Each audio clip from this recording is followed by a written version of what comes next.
What's up, you guys? This is Steven, and I am going to do a lyrical analysis of Utada Hikaru's Easy Breezy. Actually, technically this is by Utada. There's no Hikaru because, this song is her English crossover song. And in the English market, Utada wanted to go by, her first name only, not her first name and her last name. But that's the least of her worries with this song. This lyrical analysis was requested by a YouTube user by the name of Wikipedia. And for those of you who don't know about Wikipedia, she does like reviews and gives her opinion about different songs from Asia, like basically Asian pop music. And if you don't know about her, check her out. All right, and here we go with the lyrical analysis. Okay, the song starts off with a chorus. So here's the chorus. I still remember the ways that you touched me. Now I know I don't mean anything to you. For some reason, I find that really this is probably one of the strangest lyrics in this whole song, and that says a lot because there's some strange lyrics in this song. Um, she remembers how the guy touched her, and now she knows that she doesn't mean anything to the guy. Like, okay, so when he was touching you originally, you thought he meant something, but now you remember the way he touched you, and he doesn't mean anything to you. You know that he doesn't have any feelings for you or anything. Like, what were you thinking at the time he was touching you? That's what I want to know. But again, I don't know. Let's move on. You're easy breezy, and I'm Japanesey. If you're Japanesey, you might want to see a doctor about that. Um, I'm not sure exactly what Japanesey means. And easy breezy, I'm guessing the guy's just like carefree and he's just like, whatever, I don't care about you. And she's like, I'm Japanesey. I'm guessing that means like she's like a fly Japanese girl or woman, maybe. I don't know that, like, like if Boa sang this song, would she be like, I'm Korean easy? Or Jolene Tai sing this, she sang this song, would she be like, I'm Taiwanese, easy breezy? I don't know. Next lyrics. Soon you'll mean exactly nothing to me. And that means ... Okay. Obviously, this guy doesn't mean exactly nothing to you because you're writing a song about this dude. But, anyway, this is the first step towards healing, I guess, for you. Because, I guess this guy probably did you wrong, didn't treat you right, and that sucks. But don't, front and be like, you know, well, I guess she's saying he will not mean anything to her in the future. But, right now he does mean something to her. Okay, so we're at the first verse. And it is, okay, here we go. You look stupid telling all your friends how you got the best of me. Well, you are Utada Hikaru, so, of course he's going to brag and tell his friends how, he, got you and whatnot. I mean, you're a sexy woman and you're like really successful and famous. So, of course he's gonna tell his friends about, what y'all did and whatnot. But I'll say that you probably should keep some things, private and just between you two, because people that can't keep a secret, that's not sexy. You gotta be able to keep a secret sometimes. I'm actually kind of surprised this dude didn't just stay with you for the simple fact that you are Utada Hikaru. I'm surprised he didn't try to get you, knocked up and pregnant, and um, try and like, have himself connected to you for the rest of you guys' life. But anyway, the next line, I intended to share the pleasure only. Okay, see, that's probably part of the problem that this relationship didn't work. So you giving too much too soon. You gotta kind of let the guy work for it a little bit. You can't just give it all up. You know, I mean, sure the guy, he'll want that. He'll take it. But for some reason, it doesn't work out like that. It doesn't work out very well for you. I don't know why. And the next lyrics are, now I look stupid. Well, calling yourself Japanese isn't helping you. I say you look silly, not necessarily stupid. Everyone has their issues with love. They just don't call themselves like Japanesey or Americanesey or Canadianesey, you know. But I guess that's how you coping and dealing with the problem. So, to each his own. Okay, next is, we're living in a world with a lot of pressure. you know, I assume that Utada probably does have pressure because her record label's putting pressure on her to sell records. And that can be a lot of pressure for artists. Utada, she wants to just concentrate on the artistic side of it, but her record executives and people are like, hey, artistic, the artistic side of it doesn't pay the bills, like el arte por el arte no paga los cuentos, or las cuentas, which is, art for the sake of art doesn't pay the bills. Um, but anywho, it's quite unneeded to put some pressure on me. Well, obviously your record label sees the need to put some pressure on you because I guess you're not living up to their expectations. Um, but anywho, next is, you came and went and left my house like a breeze just passing by. Okay, so this dude got a key to your house. So I'm guessing you guys were either really serious or either you just give too much too soon. Like, if you give too much too soon, you need to learn from this. You can't let the dude have a key to your house just right away. I know you gotta have someone to leave your key with just in case you lose your key or something like that. But you might want to think about leaving your key with maybe a neighbor or your landlord if you are renting the place. I don't know. But again, that's why he leaving him, he being easy breezy about this whole thing. Okay. Hello, goodbye. Okay, so obviously Utada wants to let us know that she can say hello and goodbye. I don't know. Well, I guess he's being like the breeze. But the breeze doesn't say hello and goodbye, it just comes and goes. Okay, next is, you left a note saying, "'Twas nice stopping by." Okay. How old is this dude? What century is this dude from? This sounds like something you'll hear in like a Charles Dickens novel, like, "'Twas the night before Christmas." Like, okay, is this dude British? Is he like from the 18th century, the 19th century? I don't know. But if he is like a really old dude, then he probably was just he probably did. That's probably a takeaway from this. He's not easy breezy. He's like, he's dead in the ground. Really easy. Okay. I should have never let you inside. Okay, so I'm guessing, either this is inside of her house or inside of her house. You know what I'm saying? Like, inside. And, both scenarios, no, you shouldn't have let him inside. But, you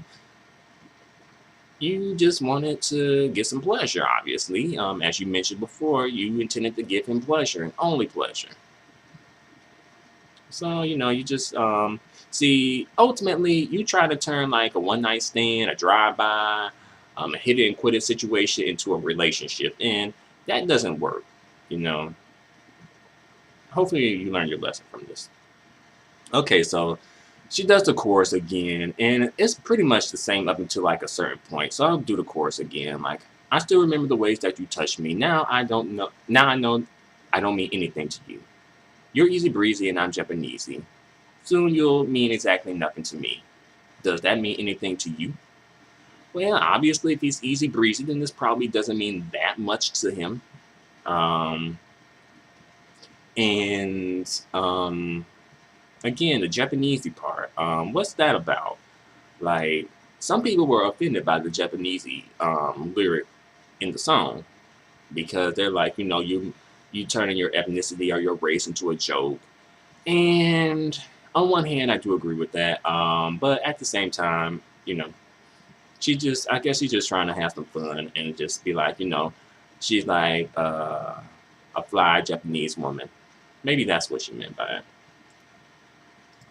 Okay, so we get to the second verse, and the second verse starts off with easy breezy. Do you whistle to hide that you're feeling lonely? I don't think this dude is whistling to hide the fact that he's feeling lonely. Like, usually when people whistle, they're not trying to hide the fact, hide anything. They're just trying to get some attention. Like, hey, you know, attention. Like, I'm over here. Um, let's see. The next next lyrics are, how do I breathe with all this pressure on me? Again, you gotta talk with your record label executives and tell them, hey, back off. But they're probably putting pressure on you because you're releasing songs like this. Let's see. Easy breezy. Okay, when you wrestle, you know that you hurt somebody. So I guess like um, when they were in like the boudoir, they used to wrestle like as foreplay. And I guess Utada, she like it, a little rough and you know, not like Rihanna and Chris Brown type of rough, but she like to be, kind of made to feel submissive. How about that? I'll keep it like that. Let's see. How do I breathe with all this pressure on me? Okay, so obviously, I guess this guy's getting a little too rough with her, and he's putting pressure on her. He's like, and she's like, I can't breathe. Get up off me. Um, yeah. Okay. Okay. So the next line is, you came and went and left my house like a breeze just passing by. Okay. I guess he didn't want to wrestle with you anymore, so he just like, hey, I'm out, bye, peace. Okay, konnichiwa, sayonara. Okay, I don't know much Japanese, but I do know this much. So konnichiwa means hello, and sayonara means goodbye. And considering the fact that Utada is Japanese, I guess she wanted to throw that in just to be a little different and represent for the Japanese people and whatnot. So she gets a point for that. Um, And the next lyrics are, 'twas nice of you to stop by. Would it assume you if I told you that I dot dot dot?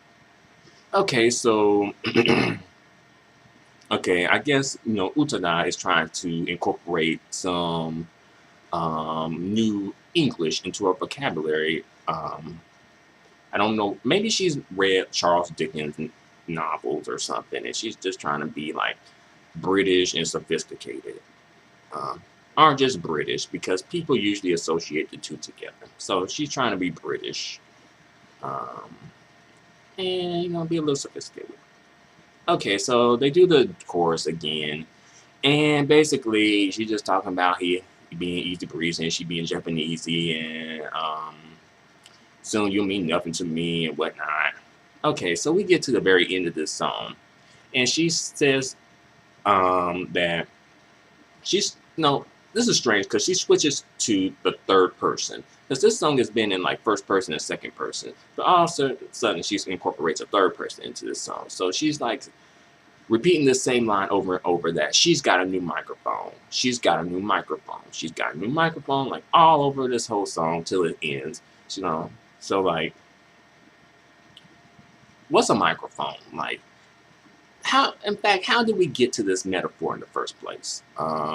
You know, we've been dealing with the wind and breezes and Japanesey, and all of a sudden we get like the microphone metaphor in here. Like, how did that come up? That makes no sense in this song. But apparently she's got a new microphone. And who is she?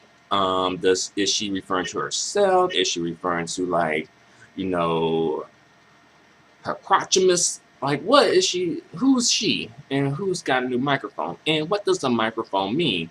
Based on what I've seen from the video and whatnot, I'm guessing like a microphone means penis, and she maybe means vagina. So like her vagina has a new penis.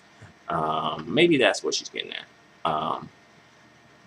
And then she says like she doesn't need you anymore. She doesn't need you anymore. And she just says that until the end of the song. Okay.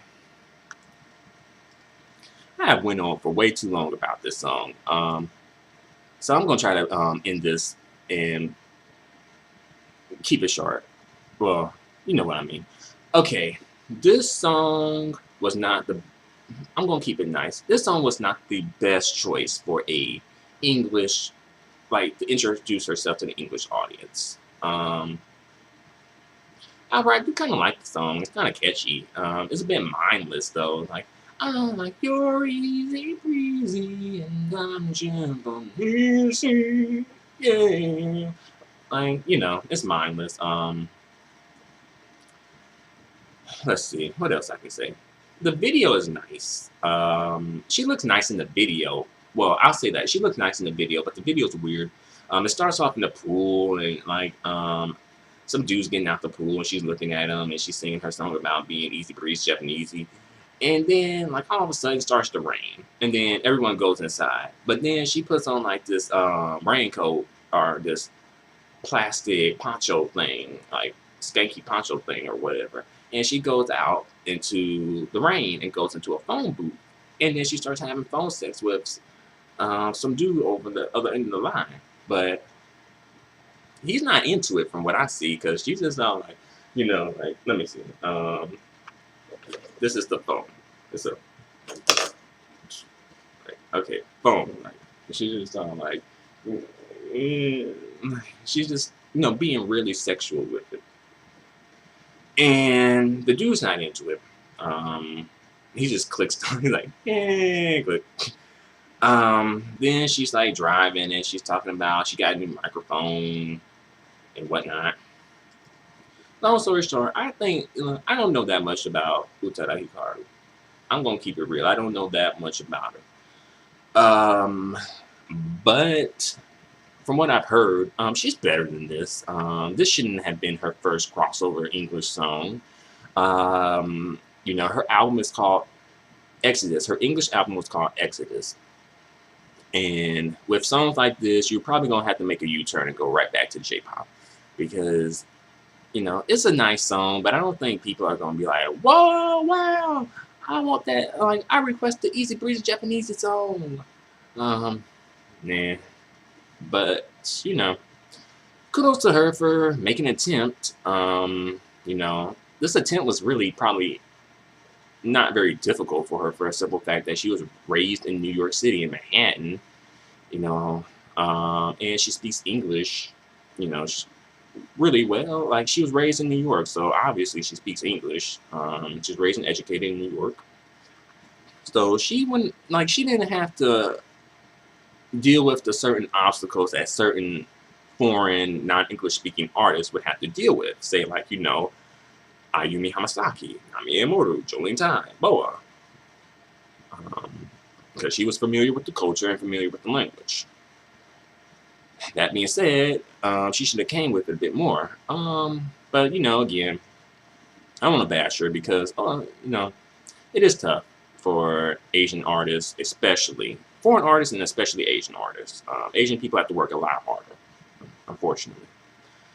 But again, I've gone on for way too long about this video. I apologize. I'm sorry, y'all. But you know, I'll try to sum it up. Utada holds the record in Japanese pop music for the best-selling album of all time in Japan. With that being, like, with that being like your blueprint or your starting point, like it should have been a bit better. But again, she said she didn't like. I heard in the interview she said like she didn't think like she didn't. It wasn't her expectation to be like a big smash hit. It was like an experimental album.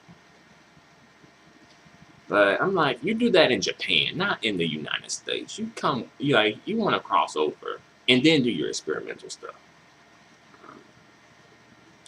But long story short, Utada Hikaru is an awesome artist. I don't know much about her, but from what I've heard, I think she's really good. People have compared her voice to like Mariah Carey and stuff. So if you get Mariah Carey comparisons, then you're good. You know. Um, so long story short, thanks for watching this video of mine. I'm sorry for going on for so long. I usually don't go on for this long. So again, sorry about that. But thanks a lot for watching. I'm gonna keep it American easy for you guys. So, adios, arrivederci, au revoir, sayonara, peace out.